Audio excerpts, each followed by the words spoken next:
My name is Ella. I live full-time in my teardrop camper, traveling around the U.S. I want to share with you how I got here, and maybe inspire you to try something new. If you've ever felt stuck or in need of a major life change, this story is for you. 3 years ago, I was living in my home, working on my job in healthcare, and doing all the things most people do. Going out with my friends, taking a vacation from time to time, and being a responsible adult. I had the things I had worked hard for, but I couldn't help but feel somewhat burdened by it all. I was beginning to feel like I was working just so I could take care of my house, my car, and all the things to live. I was experiencing burnout after 18 years as a healthcare provider. I was in a relationship that wasn't going anywhere meaningful, and the small town I moved to 23 years ago had become overcrowded and loud. I was beginning to feel squeezed, like I couldn't breathe, like my life was just passing me by while I anchored to all the knowns that I had created for myself. I was restless. I needed something new, something that would challenge me, something that would take what I know and turn it upside down. Being very independent, I've traveled solo on vacations for years. Sure, I would go with friends sometimes, but trying to coordinate with people, well, if you've ever done that, you know what a struggle it can be. Now, years before this, I had been watching YouTube videos on others doing the van life and found a few solo women who were doing it. So I started researching. If they can do it, why can't I? So I did. I bought a new tow vehicle and put a down payment on my camper, sight unseen. This was a time when everyone was going camping, and they were being purchased before they even made it to the showroom. They didn't have one for me to see in person. I remember the first time I opened the door when it finally arrived at the dealership. It was really small. This will be quite a change from a 1,500 square foot house.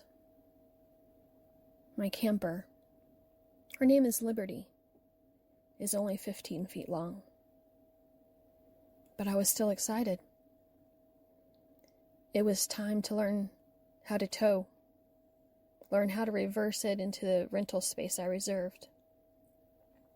Learn all the things that you have to know to own a little house on wheels. Oh yeah, did I mention? I've never done this before. I took a year of going camping on the weekends, getting comfortable with all the how-tos, all the while preparing myself for selling my home and getting rid of most of my belongings. When I told my friends what I was going to do, they were excited for me and very supportive.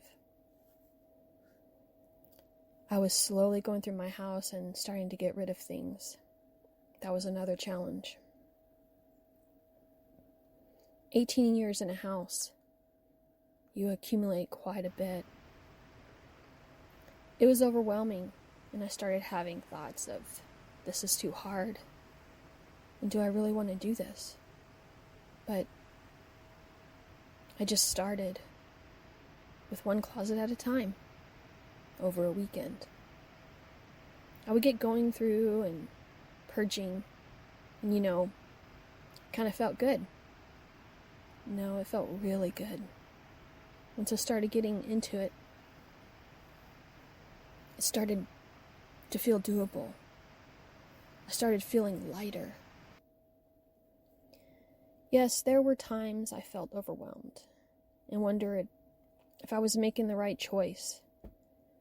Maybe this is just a midlife thing and it'll pass. Many doubts crept in.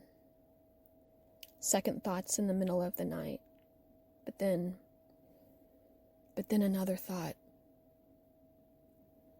That voice inside me that said, "Is what you know better than what you don't know?" No. I choose the unknown. I wanted to see the country. I wanted to be free.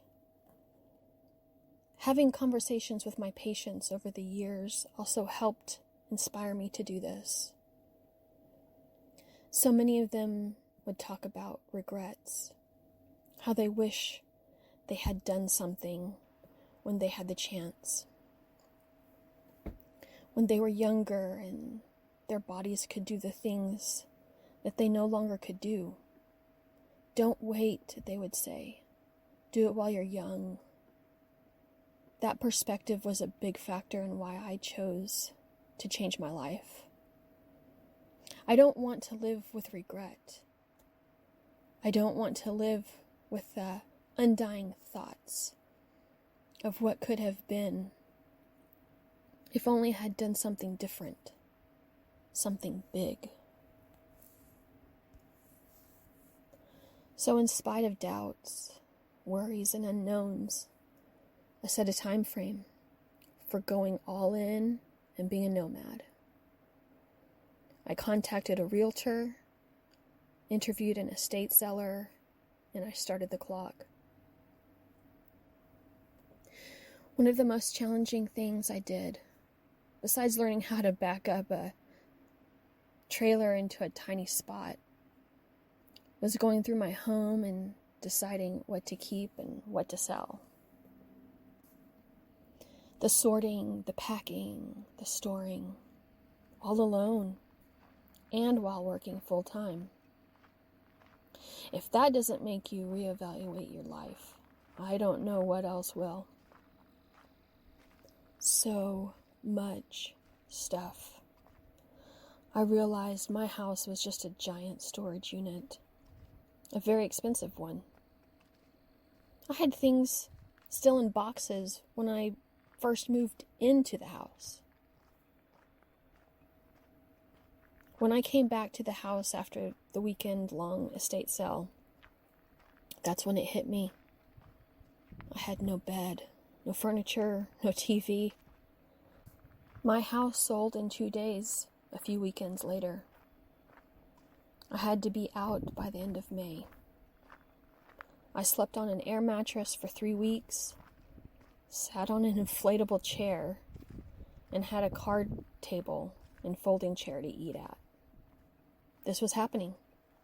This was really happening. Both excitement and fear hit me like a bucket of ice water dumped over my head. I am changing my life.